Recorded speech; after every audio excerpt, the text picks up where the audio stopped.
You're a liar. registered You under haven't done your Elections homework. Canada. You're making Everyone things else, up. you can go to Elections Canada right now. Every third party is registered. Search Rebel News for Canada, and you will see clear as day, as will Avant, as the owner of both of those companies. La commission a décidé qu'il n'y aurait pas de point de presse des chefs ce soir parce qu'on ne sent pas qu'on est capable d'assurer un environnement propice à la tenue de cet événement.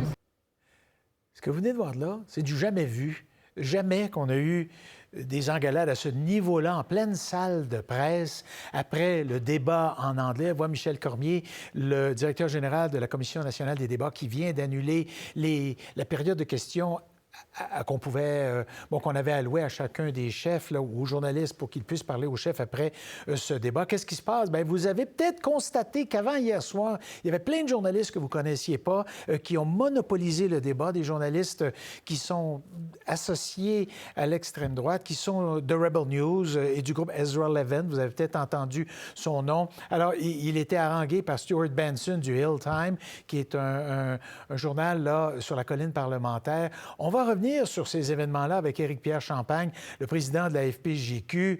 Bonjour, Éric-Pierre. Écoutez, on avait l'impression que c'était plus animé après le débat que pendant le débat, mais nous, on va s'occuper de cette situation-là.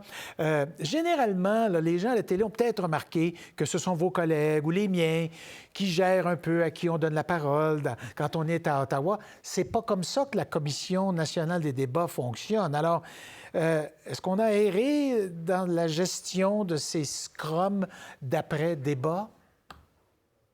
Moi, je dirais, c'est pas tant il y a la gestion peut-être, mais très certainement d'entrée de jeu en acceptant Rebel News sous la crainte de poursuite. Et ce qu'on a appris en même temps hier, les patrons de cette organisation-là sont inscrits comme partie tiers à Élections Canada, ce qui leur permet de faire des publicités électorales, donc en faveur d'un parti plus qu'un autre. Donc, ils font de la politique, là. Donc, ça vient discréditer complètement cette organisation-là. C'est comme si vous et moi, là, nos patrons faisaient des publicités électorales en faveur du Parti libéral ou du NPD ou peu importe, et qu'après ça, on essayait de faire croire qu'on est des journalistes. Là. Ça ne fonctionne pas. Alors, la commission a erré. C'est pas juste de la façon dont on gérait le point de presse, mais dans la crainte qu'on a eue de poursuite, là. On a laissé cette crainte-là passer par-dessus tout le reste. Et c'est ça qui a mené à la catastrophe. Là. C'est vraiment ça le point d'origine.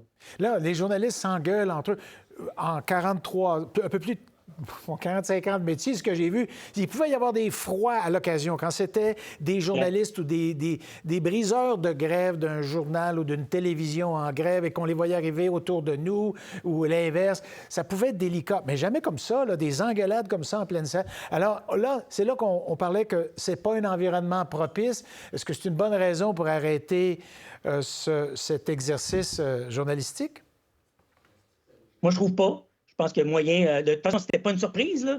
Je veux dire, déjà, mercredi, là, on l'a vu, ça avait un peu dérapé, puis il y avait eu des réactions. Nous-mêmes, la FPJQ, moi, j'ai donné plusieurs entrevues hier en réaction à ce qui s'était passé. Donc, la commission savait là, qu'il y avait de la tension dans l'air, qu'il allait en avoir jeudi soir. Donc, il y a moyen d'organiser tout ça, de gérer la conférence de presse. Visiblement, ils ne l'ont pas fait. Oui, il y avait des tensions. On voyait que c'était très tendu. Mais là, il n'y a personne qui s'est lancé de roche. Là. On n'en est pas venu au coup. Je pense qu'on aurait très bien pu, malgré tout, organiser ce point de presse-là. Et on a privé le public là, d'un événement important alors qu'on est en campagne électorale. C'est à ça qu'il faut penser. Là. Ouais. Maintenant, vous avez fait circuler dans les médias, et même aux médias surtout, vous avez demandé aux journalistes, avez-vous pu poser des questions? Combien de questions? Vous faites un genre de relevé. Est-ce que vous êtes en train de préparer avec le Centre pour le journalisme d'enquête qui regroupe l'équivalent au Canada anglais, là, un document, une présentation pour fournir des statistiques? Qu'est-ce que vous voulez savoir avec ces questions-là? Notamment, nous, on veut bien documenter ce qui s'est passé, parce que ce qu'on comprend, c'est que notamment la commission aussi avait autorisé là, 5 journalistes, je les mets en guillemets, 5 journalistes de Rebel News, alors qu'il y en avait seulement un par média là, pour les autres médias. Donc, qui a été privé d'un droit de poser des questions et tout ça, parce que c'est clair qu'on va revenir auprès de la commission. Là, la pâte est sortie du dentifrice, là, on ne peut pas le ramener, mais il va falloir tirer des leçons et éviter que ça ne se reproduise, cette situation-là. Alors, nous, on va demander une rencontre.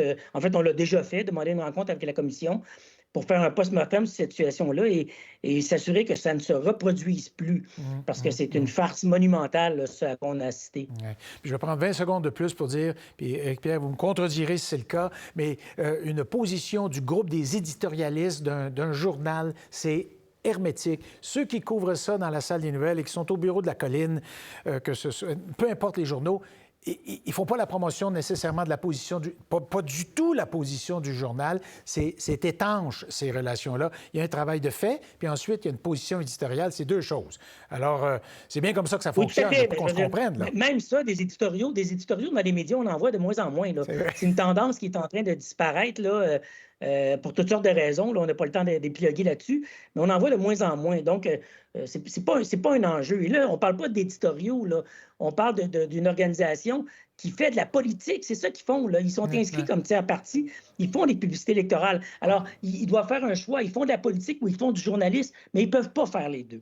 Très bien. C'est très clair. Merci beaucoup, Éric-Pierre. À la prochaine. Au revoir. Ça fait plaisir. Pour voir nos émissions en entier, rendez-vous sur la chaîne Ici RDI.